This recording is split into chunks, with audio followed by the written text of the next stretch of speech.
think your analysis was very straight line. History doesn't run in a straight line. Kid, you cannot tell your neighbor he is stealing ducks when you are stealing funds. As High Commissioner, I was wrong. As Charandas Prasad, I reacted naturally how any person would have. I did not come here for that kind of abuse. I did not come here for that kind of abuse. If you're going to go down that road, I'll walk off. But it's all okay once they're talking. If they were talking, I could not have been here today. You got ADHD. I got nothing. Calm down. I think I've done enough in terms of taking our team out of trouble from losing. Come on, Lou Taylor. That's good. I'm reading the script now, and the first person that comes to my mind to play a detective, Yes, but the an Guyanese critic. erratic Mikhail detective, Rodriguez. Mikhail Rodriguez. Why an African slap an Indian? Why a man and slap a woman? Look, how you deal with that?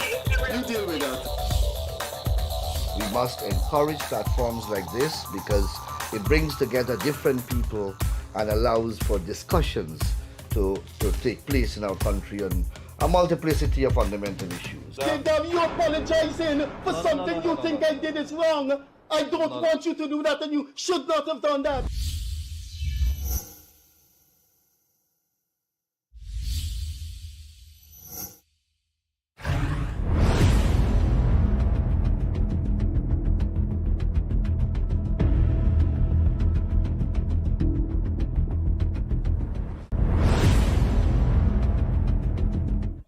Hi there. You are looking at the Freddie Kissoon Show with co-host Leonard Craig. Mr. Craig had a family commitment this evening, so he could not make it. Those who are very young in Guyana, it is said that Guyana have one of the youngest population in the world. Almost 70% of our people are under 45. Our guest this evening is a man who helped to shape the economy of Guyana after 28 years of PNC rule. Dr. Jagan, he worked in Jamaica. Dr. Cheddi Jagan, the president of Guyana in 1992, plucked him from Jamaica and made him the foreign minister, finance minister. It was an extremely onerous task because imagine what happened in those 28 years of what the Burnham government did to balance a payment, to infrastructure, to trade, to import, export, in other words, to the economy.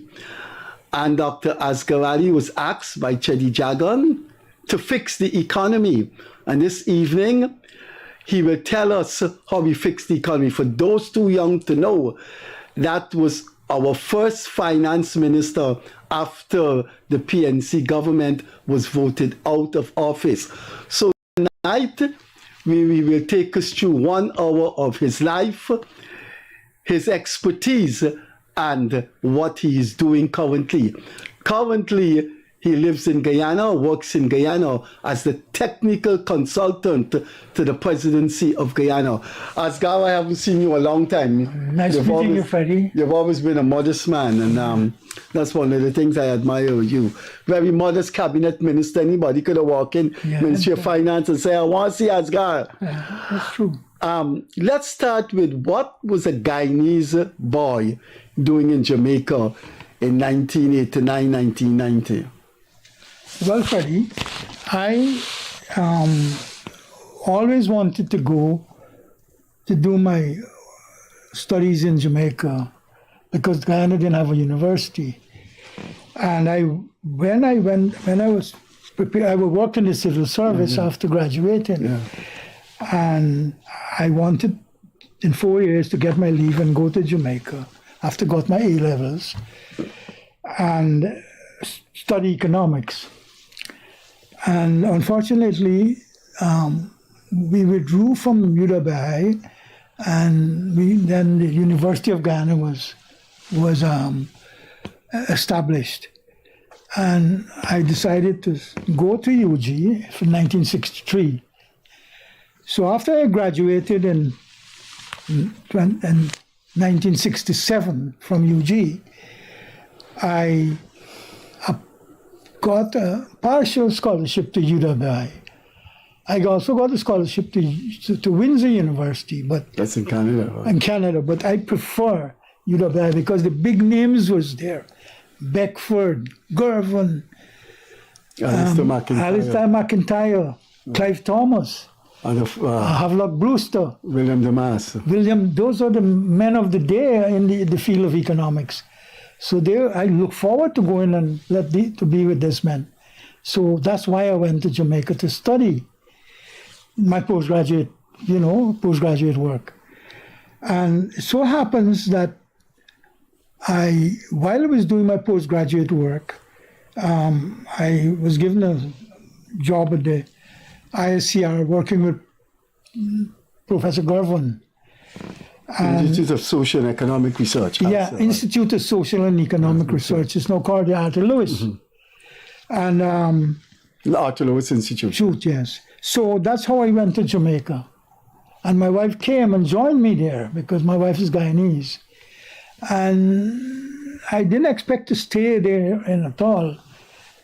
But while I was at UWI doing my postgraduate work and so on, we had a conference on exchange rate. That was my special area. I did my thesis and so on exchange rates in the Caribbean. And the governor of the central bank, Honorable G. Arthur Brown, was at a conference.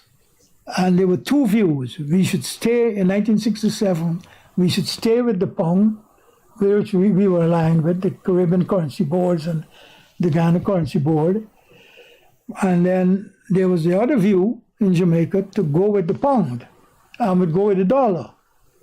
So I had done my paper and I supported Guyana moving to the dollar. But it meant that Guyana would have, Jamaica, would have had to virtually devalue if it goes to the dollar because the price of the gold, which the US had now moved away from the gold standard. And I did my paper and it was well received. And next morning I got a call from the governor of the bank at the ICR saying, I would like to talk to you. He congratulated me on my paper, what I did. And I spoke to him and he says, I would like you to come and work with me at the bank here. And he offered me a good package. So when I went home and tell my wife, she says, well, listen, we have 3 young children and you best stay and work. And let's see what happens. That time, it was not easy to say you're coming back to Guyana because what would you come back to? Bonomism. Yeah, and I applied for jobs and never got anything. In Guyana? Yeah. So I then went to the bank and worked there as an economist and I moved up rapidly to the position of deputy governor. Deputy governor of the Bank of Jamaica? Yes. Your nationality didn't matter to them? No, that's very true. I really proud of the Jamaicans. They made a Guyanese the deputy acting governor several times, and I was on several boards. Yeah. And the people never one day said the man is not a Jamaican, not a Jamaican. So I and my wife loved the country too, because she went to the university and she was an assistant registrar. So life was good in Jamaica, and the alternative to Guyana was not easy. Right, but I always wanted to come back to my homeland. This is my native country. And so I stayed in Jamaica and I worked, and I was with 12 boards in Guyana, in Jamaica. So I became part of the Jamaican system. And then I was honored, Freddie. I got one of the second highest honors called Commander of the Order of Distinction in the field of money and banking. First staff of the bank to get that honor. And the other day when I was at the conference here, they had with the Jamaica Stock Exchange conference here. They congratulated me and so on. So that's how I went to Jamaica. And I moved up and settled in got a fairly good salary from the bank and work. And I used to travel a lot. I used to come to Ghana to see my parents very often because we traveled around the Caribbean. And I used to come every 2-3 times a year. I will come and go into Canal where I'm from and see my parents. So that's how I almost was virtually there, but I never forgot Guyana. Guyana was always here. I always wanted to come back. So when Dr. Jagan came, by the way, Jagan, my brother told me that Jagan wanted to see me because they'd heard about me. So when I came, I went and see him, and we talked a lot. And he said that he wanted to go and meet with the Americans.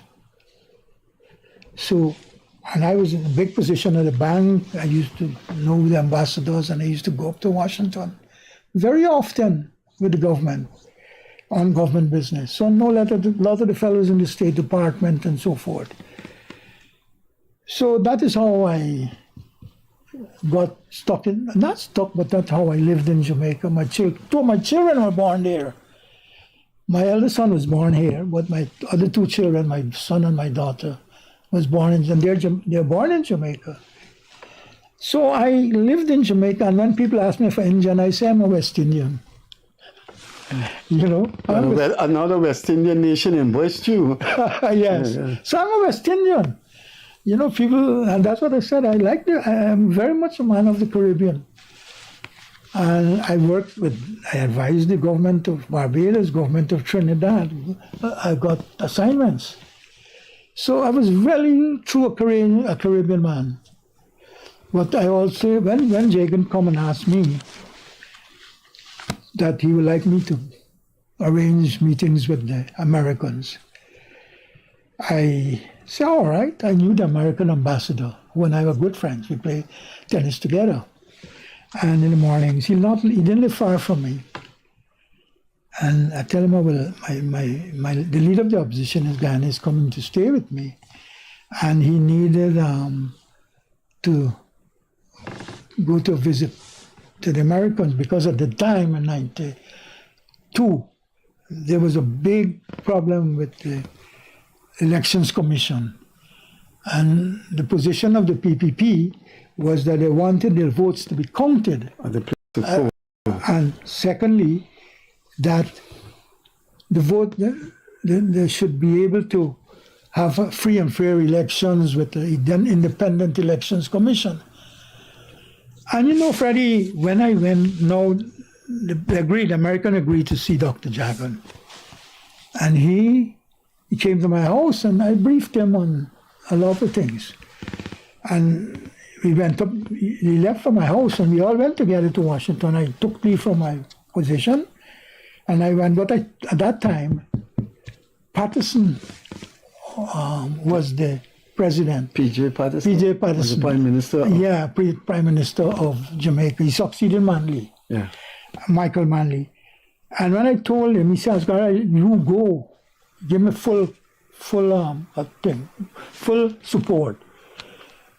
Because I had a lot of positions in Jamaica, many boards and so on I was serving. And I then took Chetty. Chetty went, he was on the team too. And we went up and we began to see the people. First visit was with Ted Kennedy, who was leader of the Senate. But the senior Bush was the president.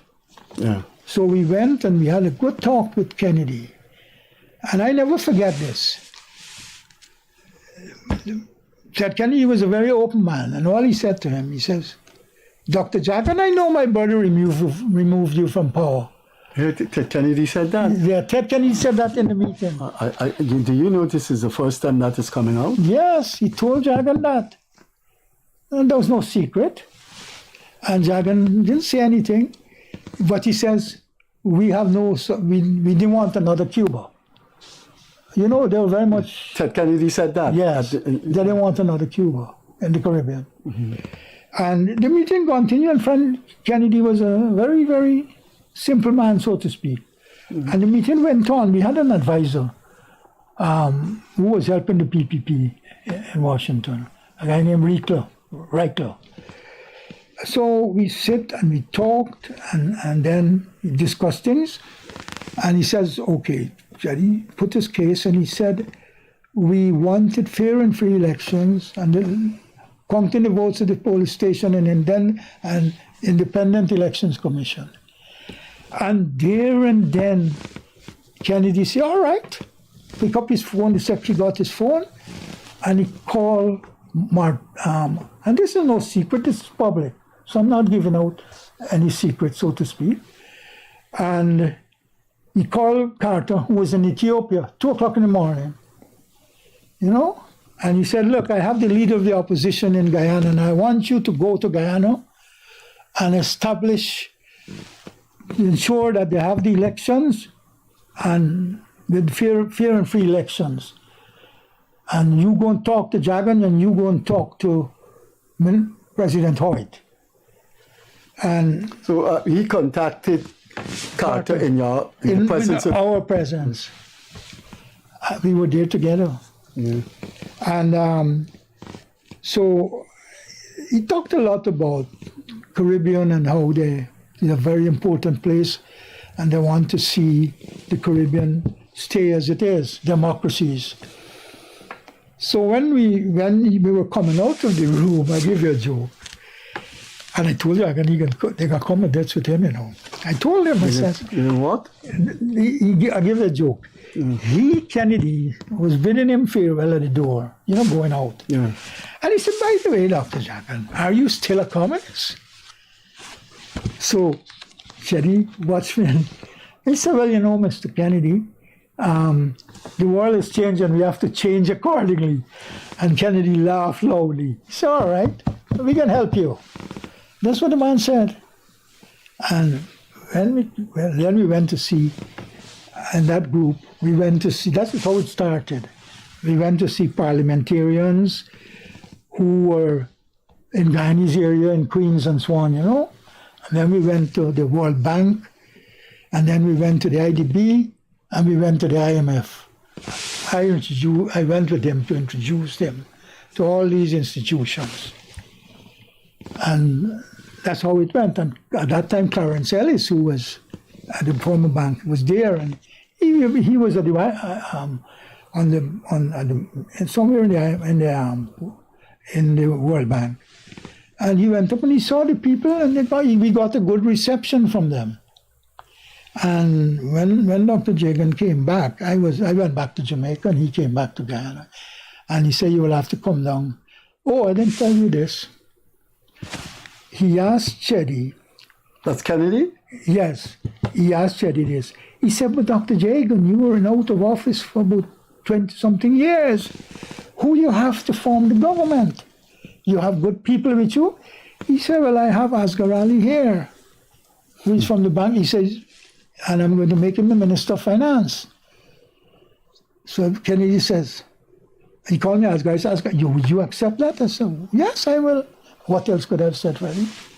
Yeah. And that is how I knew I was going to be made finance minister. So that's how it happened, Freddie. On that part, and then in the Jamaica part, I had to go and talk to Mr. Patterson because I was a very important official. And he says, you go, because you know the PPP and the PNP, that's the Jamaica fraternal relation. They're socialist parties. Yeah.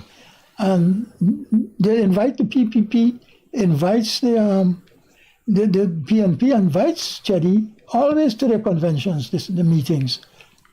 And the last one, I think Chetty and Burnham went.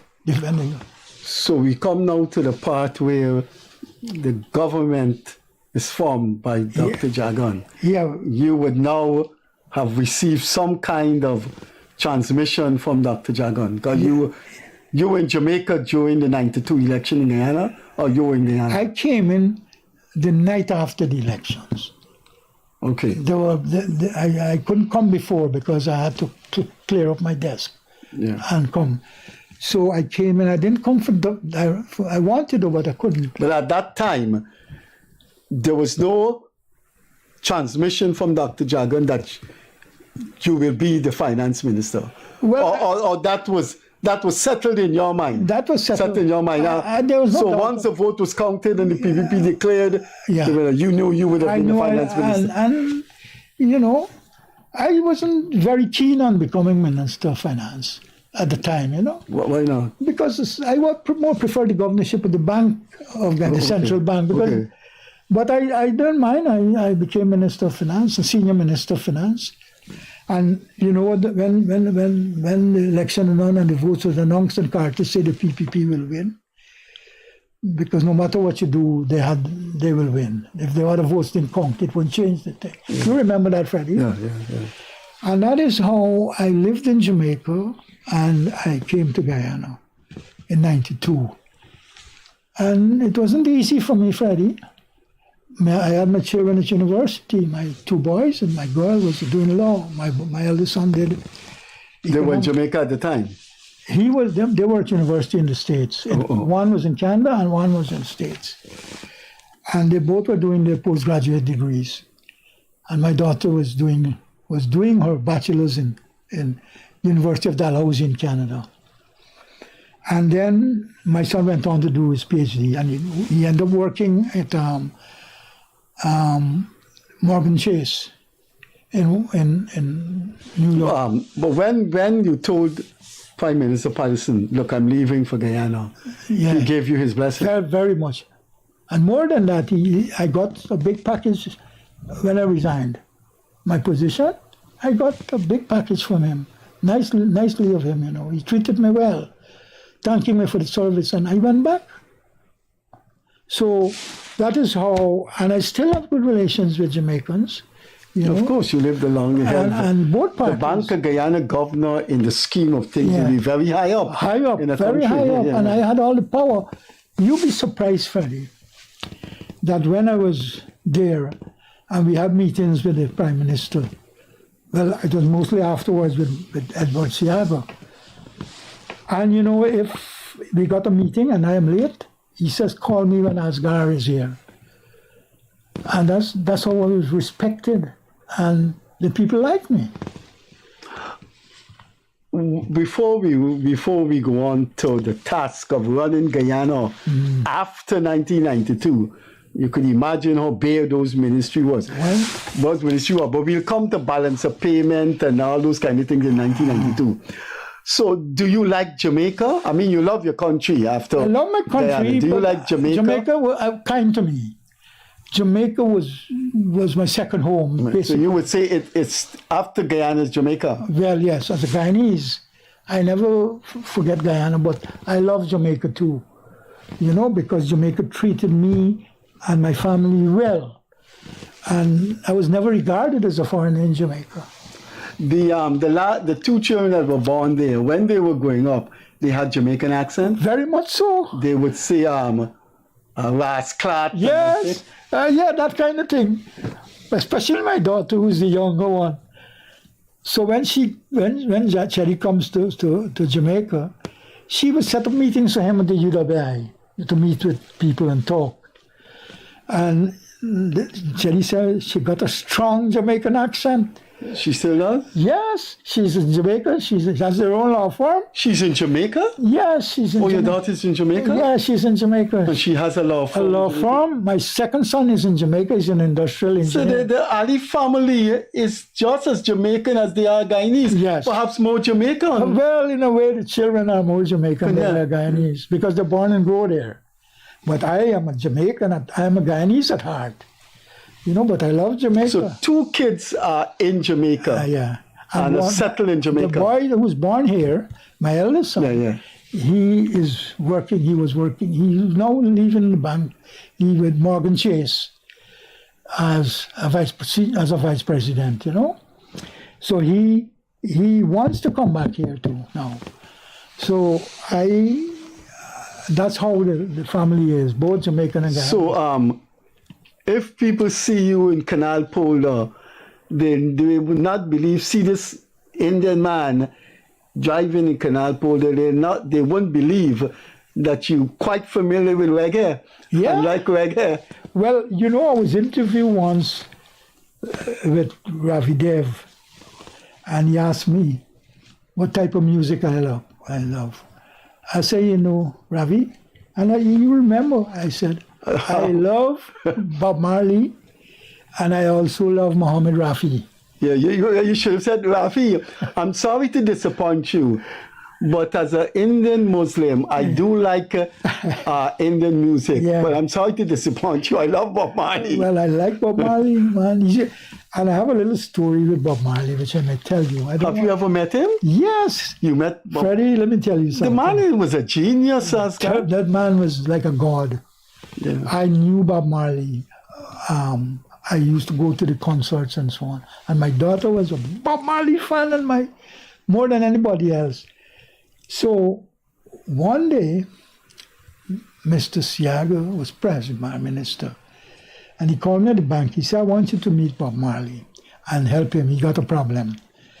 I was in charge of foreign exchange at the bank. The great Bob Marley has a problem. That has to be solved right away. Yeah, so when they said, okay, Prime Minister, he said, all right, I'm going to send him right across to you. And I told the guards downstairs that, yeah, you be very careful now. They're going to want to crowd this man. So don't bring him up. I'm going to meet him down in the conference room at the bottom because he can cause chaos in the bank. And when I go down and I met him and we went to the conference room. And he said, Governor, I man earn my foreign exchange and I man sell it to the bank. And when I go back to the bank, they don't have foreign exchange to give me. Is that fair? So I said, all right, Bob. He said, I hear a lot of good things about you, and I like you. That's what Bob told me, you know. So I said, all right, sit down. And I called the chairman of Royal Bank. And I said, here, I have Mr. Bob Marley here. And I want you to open a foreign exchange account for him to put his money in and give him a foreign currency account. So when he come and deposit, he's like an exporter. And he earns his money from his trips overseas, put his money in the bank. He could withdraw it when he wants. And the man was happy. And I never forget this. That's the man then says, they tell me that you're an oppressor. I said, no, man, I'm not. Bob Marley said, that them boys at the bank are oppressors. They're tough, you know? Yeah. Well, remember you had a bad experience. Yes, yeah. So I said, Bob, you go to the bank, open your account, and how much money you want? He said he want like 60, 70,000. I said, all right, they're going to credit you got the Jamaican dollars, they're going to give you $50,000 US, the equivalent, because I was in charge of exchange control. And at the time we had exchange control. And Bob went and he got his money and he thanked me and he called me back and says, I really like you, you know. And, you know, the man sent me 2 albums, Coming In From the Cold and Woman No Cry. No Woman No Cry. Right. And he autographed it. And I took it home and my daughter seized it for me. So she still has She it. still has But you it. made a big mistake which you will regret for the rest of your life. You didn't say, Bob, just wait a minute, and go and get a camera and take that photograph. No, I didn't do that. If you had done that, I would have been. you did that at the auction of his thing. That would have been. But he never forget me, you know. He always would send a message with somebody to me. And when he was coming out of the bank, he was mobbed. They had to get police to, you know, because the whole bank staff came out. So, the 2 kids you have in Jamaica, their children are born in Jamaica? Yes. So, Yes. man, you equally Jamaican, man. That's how they are. And my daughter is more Jamaican than my son. She really, and her accent is deep. You know, Are there a fairly sizable contingent of Guyanese? Do you know Clement Curtin? yeah, man, Clement is my buddy. claimant, and I was, you would apply together. When I was there, he was I worked with him in Grenada. He was yes. Bishop Government. Yeah. You know, I went to Grenada on a mission when Bishop was in power. Yeah, well, I helped. They wanted me to go and look at the balance of payments and so on, and I went there. Our paths didn't cross. My work was in foreign ministry. Yeah. But I should have brought my guitar, and at least you give us a Bob Marley thing. Said I remember when we used to stay in a government yard in Trenchtown, observing the hypocrites, Yes. as they would mingle with the good people we meet. You Jamaican, Aagar. I lived there for over 25 years. So let me tell you, because we have a Jamaican who's a technical advisor to the president of Guyana. Now, Aagar, what was it like running Guyana after 1992? Where was the foreign exchange? Where were the levels of production? Where was the economy? Freddie, let me tell you this. I didn't realize things were so bad. I worked a little with McIntyre when they were doing the study on Guyana, because Hoyt wanted to go to the fund because he had run out of money and get a program. So they had to do this study about Guyana's economy. And that is when that study showed that Guyana was poorer than Haiti. You know? And I did a little work with McIntyre because I was at the bank. So I used to go and see him now and then because he really liked me too, Alistair McIntyre. And I used to get information and so on. And for him to do that, you must get a copy of that study. You don't know if you have it. No. It was a very good study they did to show the position of Guyana. After Burnham died. Yes. Wow. Yeah. And that is when what happened was I used to attend the meetings, and when I was at the CARICOM government, I used to sort Jamaica and Guyana, G and J. And Burnham sat about two states away from me. And we met because I was representing Jamaica as the governor of the bank, as the bank at Guyana. And I used to advise Aagar at the time when Burnham came there for heads of government's meeting. And I said hello, and I knew the Guyanese. My good friend was Carl Grage. We met so often. Carl was an excellent man and a good finance minister too, in my view.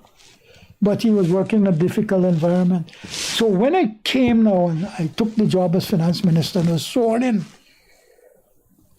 and I went to the office, and the financial secretary came, who was a guy, I forgot his name, and the governor of the bank. And I said, tell me something, what's the position with the treasury? They had big overdrafts. I said, what's the foreign exchange situation? Very limited. You know, Guyana was in, and when I went into the accounts, the debt was enormous, 2.1 billion. 200 million in arrears of payments. And, you know, very little coming in. The revenue we collecting the debt was higher than the revenue. And that's how it went. And I said, I asked myself, this is going to be an extremely difficult job to bring this country back. Another time, Guyana had an IMF program in Jamaica, and they didn't meet the conditionalities. So the IMF cut them off, the World Bank cut them off, only the IDB didn't cut them off. So Guyana was in a real predicament. And the PNC know that. And I said, when I went home that night, my brother was with me. Fazal, my late brother. You know him? Oh, very personally. And he's come and stay with me. They put me to live at the back of... At Chibaraville? No, at the back of the house there opposite. Where's that? Not that Chibaville. No, right at the back of where Burnham used to live. That house. It used to be the Ministry of Agriculture house, and Burnham lived there as president. And what's it called? It's now a museum. It's now a museum? Yeah, it's right opposite the office in Virgin Road. Burnham used to sleep there. Burnham moved out of Castellani House. And That's the house. That's the Castellani house. House. Yeah, he lived in Castellani. Yeah, and then he was afraid of supernatural things, and he moved to Belfield. I think. And I was in the house at the back. Yeah, I know that house. And every morning I used to go and jog in the gardens. I think once I met you. They had a swimming pool there. Yes, well, I used to enjoy that swimming pool. I used to go and swim, and then they had not only a swimming pool, they had a sauna. Yeah. So Dr. Jagan said, Aagar, I can get a nice house for you. I said, I'm very happy here. It was 3 bedrooms. They have, and a maid was there, a person who looked after the house and prepare meals and so on. So when you 92 October, when you reach into March, April, October 1993 and those, did you ever thought that I can't bring back this country, man? No, I never thought so, Freddie. No. Jamaica was in a bad state too, when I was there. And I can give an example. One day we got a call that the Prime Minister Michael Manley said, he wants to see us early. So the governor and I went. I wasn't governor then.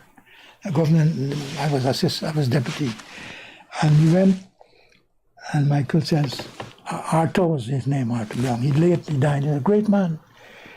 And he says, I'm going to abolish exchange control, I'm going to free up the economy, no licenses, everything. So we almost said, this is quite a decision here, because the things were bad. And so we went back, and Arthur says, Aagar, we now we don't have exchange controls, we don't have trade licensing, we have a free system. So we have to drop a foreign exchange budget. Just as how you have a budget for the fiscal, we drew up a budget for the foreign exchange source and use of funds. How much foreign exchange coming in, and what are the needs? How much debts we have to pay? And that was my job, Freddie. It wasn't easy, just like not. And then when I come to Ghana, it was even worse. So when you settle down, as the statistics keep coming in, balance of payment flat on the ground, what was going through your mind? Did you and Dr. Jagan, President Jagan, talk often? Did he ask you, Aagar, you're up to this task? Aagar, could we save this country? No. Aagar, could we bring it back? No, Jagan was always an optimist. Optimist, And you know what they did? I tell you this, Freddie, and people didn't like it. He gave me complete freedom to do what I see as I see fit. To shape fiscal policy. Yes. And I never took that alone. I'd go to him and explain to him what I'm doing. I will go to him on major decisions and so on. And he will tell me what he don't want. He wasn't too popular with privatization, and Gaisuko is his baby. So I work with him, and I was in really I never left that ministry before 10 o'clock in the night. Because you see people and then you have to do your work. I have to talk to people abroad and so on, keep the IMF informed. And then I remember the first thing I did, I resuscitated the IMF program. And the IMF sent down a team, and we worked together, and we got the program, and the money began to flow. The loans and so on used to come in now. And I began to get debt relief, write off the commercial bank loans, begin to pay the IMF and so on, the arrears which we had. So that were conditions. And gradually, and then I had to battle with customs. They were not collecting the revenue. And I used to go down there myself. You may know that, Penny. Mm-hmm. And I had brought on a consultant from England. A guy called Wellin. Yeah, I know Wellin. And the guy said, Wellin started something called the Fort Squad. yes, he did that. And he told me this was the worst case he has met. Of what customs and happened. excise. Yeah, he says the corruption was deep. And I fired a lot of people, you know. I fired 5 of them one time. Including you remember the top staff there, what's his name? Because they all were not doing their job and I had to get the foreign exchange. And Freddie, in 2 years, I more than doubled and almost tripled the revenue. Customs, you know that, Freddie. And I got the country moving again. And the funds began to flow in. And in the meantime, not to say anything, Jagde was with me all the time, you know. He became my personal assistant. And he was a fierce fellow when it comes to collection of revenue and so on. So he gave me full support. And we worked together. And we were able, in my first budget, it was tough. Second was a little better. And my third budget, that's the last one, I did it. And you could see the light. You know, Freddie, and Jagde was always there. Of course, he told me he wanted to be president one day. And I said, boy, there you are, you're going to be president. He said that? Yeah, he told me that. And he felt that he could run the country. You know, he had a lot of, he's a fellow who was very ambitious, but he worked hard. Give him credit. He was a hard worker. He was not a morning man. He was a midday man coming and then, like he studied, he read all the things and so on. He studied in Moscow, but he read the Samuelson, he read Lipsy, and he understand Western economics. And he became a good minister of finance when I left. And he was he used to work with, he gotten a job in estate planning when Haslin Paris was head of it. So he knew about fiscal. And that is where he has ability, but he's a hard worker, just like Irfan. So he and Irfan are hard workers too. So he knows when he chooses a president, when he chooses a prime minister, president, because he was the leader of the party. And he realized that the man is a hard worker and he wants somebody who can work hard and achieve things. So he did very well. And when I left, he took over and he carried on. I can't. Because of the collapsed economy in 1992, and because of the seminal importance of the Ministry of Finance, yes, you would have worked closely with President Jagan. Yes. You want to briefly assess what this guy was like? Chedi? Well, I didn't know Chedi that well. My brother knew him, Fazal. Yeah. You know Fazal? Yeah. Fazal was a personal friend of mine. Yeah, good. One of the best politicians I've met in my life. Oh, sorry when very open-minded man. One of the most open-minded politicians this country. I'm glad you say that, Freddie. Fazal and I were very close. I was critical in the PPP. Fazal was high up in the PPP. But the thing about him which I liked is he recognized the quality of people, irrespective of politics. The Guyana lost a good man when he died. Yeah, both Chedi and Janet liked him a lot too, Janet Jagan. He was always with Jagan after Jagan died. He used to be at Freedom House in the morning and the afternoon with Janet. And I see that lady bawl when my brother died. And he took off on them. Why they didn't send the helicopter to get him? And they said they didn't know that he had such a serious accident. Anyhow, so Chedi was a good economist, you know. I learned a lot of things from Chedi. He knew, for instance, he knew about Blackbush Polder. He knew about the Sir Lindsay project of the Burusiri, the Tapakuma in Essequibo. He could give you a lecture on the drainage and irrigation system. He was like a professor. What was some of his babies? What were some of the things he said to you? Asghar, I'd like this, I'd like that. Well, here, I don't want to say too much. And he was a great man. I used to regard him as my hero, but he fell out after a while. Not, he was knowledgeable about the rice and the sugar and the other things. And during irrigation, he will explain to you the importance of the Mitsubishi Canal in the Berbice, which brings the water to the Kanji Creek. I would sit down and listen to that man. And when he talked about rice, and he used to, my brother was very close to him. He would call him at cabinet when they had rice infestation with pests and so on. What are they doing? And he also tell me two things. He said, Asgar, when I became Minister of Finance, he put me in charge of Foreign Affairs and Trade. He didn't appoint no ministers. They do. Rohi was minister. Later, and then Shechan was Minister And of Foreign then Trade. Shechan came in, and I told him I couldn't run 3 ministers. So initially in 1992, you held the portfolio of finance, trade, and foreign affairs. Jagan put me in charge of those 2 other ministries.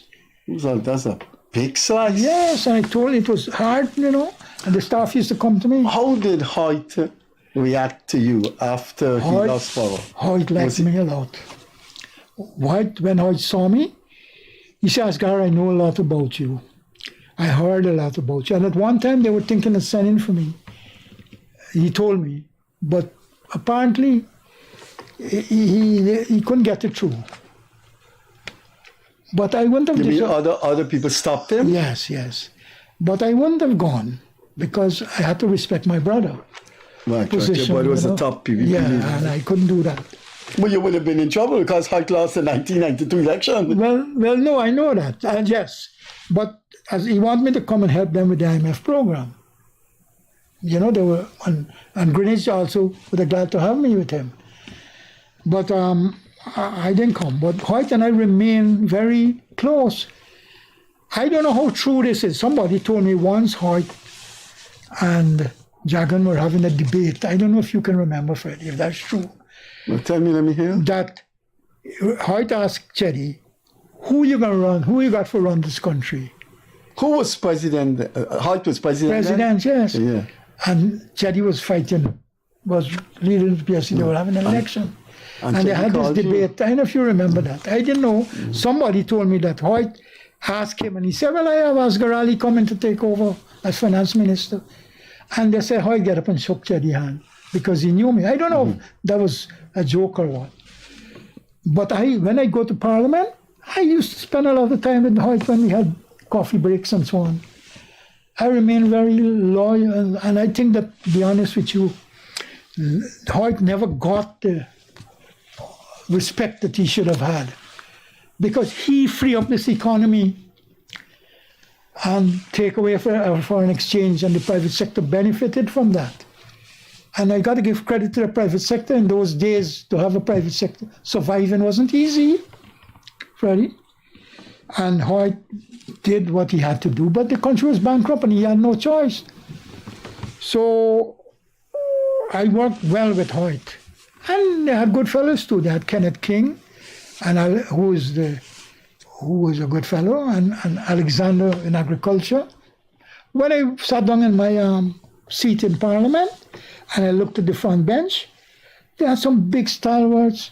They had Hoyt, they had Winston Murray, they had Alexander, they had Kenneth King, all in the front bench, And this little country boy from Canal come there as finance minister, sitting as there. You made enemies as the years went by. There were some enemies. 92, October 92 was almost over when you became finance minister.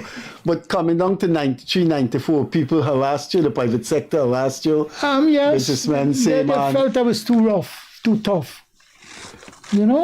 But I had to get the taxes. I had to collect it, customs had to pay. And I bring the export and everybody to get the money to pay the debt. If I didn't get that money to pay the debts and get the program going and see that we're making progress, the country would not have come out of the hole that we were in. But people, But a lot of people didn't like me. as our time going now, can you tell us what you're doing in Guyana? I know you're technical consultant to the presidency. This is at a time when you would be working in a different situation from Jamaica and Guyana. You're working now in a fast-growing economy where oil is overflowing and bringing in overflowing petrodollars. Well, I would say... What are you doing? I don't think that oil is overflowing. Freddie, out of a barrel of oil at this point in time, the revenue we get is 12.5% tax profits and 2% royalty. Add it up. That's 12.5 and 2, 14.5%. And Exxon is in control of 85%. We have set up the local content department, which I'm working on to make sure we get the maximum foreign exchange out of it, along with a very, very good guy they have leading it, Mr. Patab. He's very good. So we got to begin to collect now all the revenue, all the foreign exchange we can, because foreign exchange is our lifeline. Without the foreign exchange, we can't support the transformation. And we got to get more. You see, and the government has put up now a new regime for the new lots that got the bids to open up to get oil wells. But that will give Guyana at least 35% instead of, at least, it could be more, than get the 14.5, which they're now getting. But we get a lot, about $700 billion coming in through the local content. But that goes to the private sector and so on. So, but that helps a lot. It can, at this point in time, we have $3 billion in the National Reserve Fund. And, the shipments of oil, we're getting fairly reasonable. The 14.5% is providing some resources which we're using smartly. And you got to give the government credit from that. And you have to you have to look after the people too. You just can't get the foreign exchange and use it only for roads and bridges and so forth. You have to give the people to get some return. That is why you have the cash grants and so forth. So I am there now what I'm doing now is to look, and I'm developing a model now, like which I did in Jamaica, a source and use of foreign exchange. So we will know where the foreign exchange is coming from and where it's going. We know it now in a macro sense through the balance of payments. But you see, the balance of payments has a lot of things like Exxon pays for its imports. But seeing that the oil is ours, you got to treat it in the balance of payments. But the money don't come to Guyana, all the money, only the some. So if we get a better deal with Exxon, we will be able to do much more than we're doing now. So I'm here to make sure that whatever we get, if there's any leakages or so on, we have to know about it. And we have to have, like how you have a fiscal budget, I think we should have a foreign exchange budget. So we know where the money is coming from and where it is going. So before you return back to serve another president, you were in Jamaica. Yes. So it's a cycle. Your talent was requested in 1992, and now 30 years after. No, I came back here, for the last election in 2020. Yeah. I came. I just come to Guyana often, and I stayed here. I came in 2020, and I was at. If I asked me to work, and Bob Barton, he asked me to set up the Wales Industrial Authority. So we had to industrialize. But I worked on that for nearly a year, but nothing happened because most of the lands were leased out, and you got to go to court, and that takes time. So then I went to work at the oil gas to energy project, This boy runs the secretariat, Brassington, and I was there for nearly a year and a half.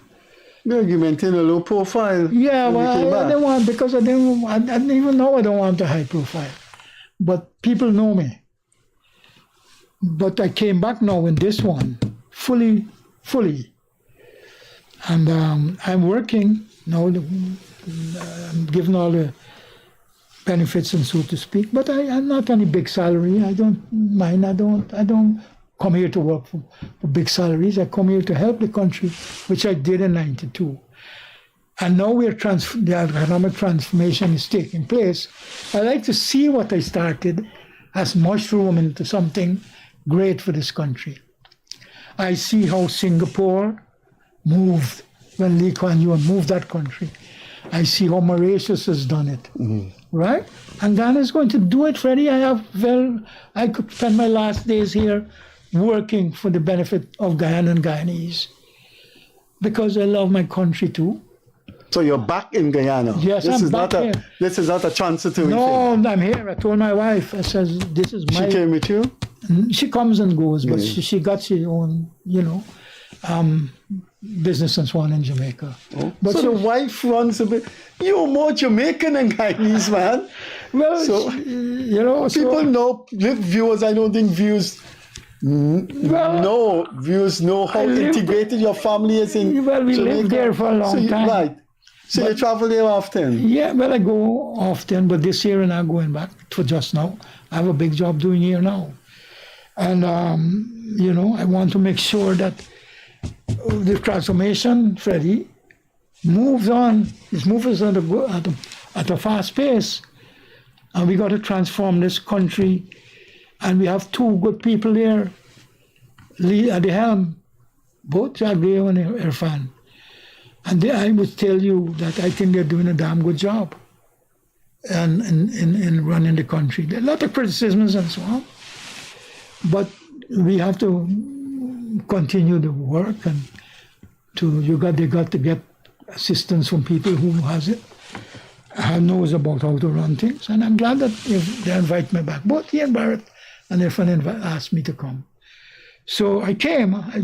I was in Jamaica doing some work with the government. You drop your bag and head to the plane. And I came back right away.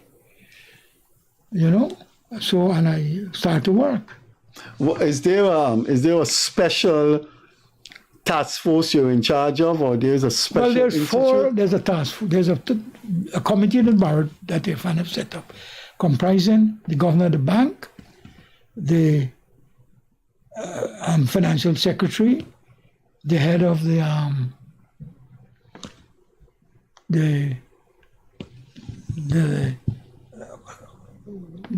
department where we're collecting the local content. That's there, the head of the local content. It's a very important position, So that committee meets fairly often, and we look at, and the Bank of Jamaica in particular, where we have to monitor what's happening in the foreign exchange market. And that's happening, and I'm in constant contact with the bank, and not so much with finance, but with the bank and with the local content. There are lots of criticism. I've seen a video of the vice president and the president sitting together talking about the banks, how they operate in Guyana. There's a lot of criticism about them. Have you got anything to do with? Would you be doing anything with overall? Well, I'm getting to understand what's happening there, because they had the same problems in Jamaica. Nothing new. And what is happening is the foreign exchange is coming in. We are more than adequate foreign exchange. It's just the allocation is a problem. A couple banks they get the hog of it. And who got a big a guest on this program, I think a year ago, said the hog of it goes to Nova Scotia. Yes, they get, because they're a foreign-owned bank. Yeah, well, you see, they deal with Exxon. Exxon is their bank in Guyana, right? Well, no. Well, basically, they work with all the banks. Now we got, and one of the things we're doing now is the Exxon is now selling foreign exchange to all the banks.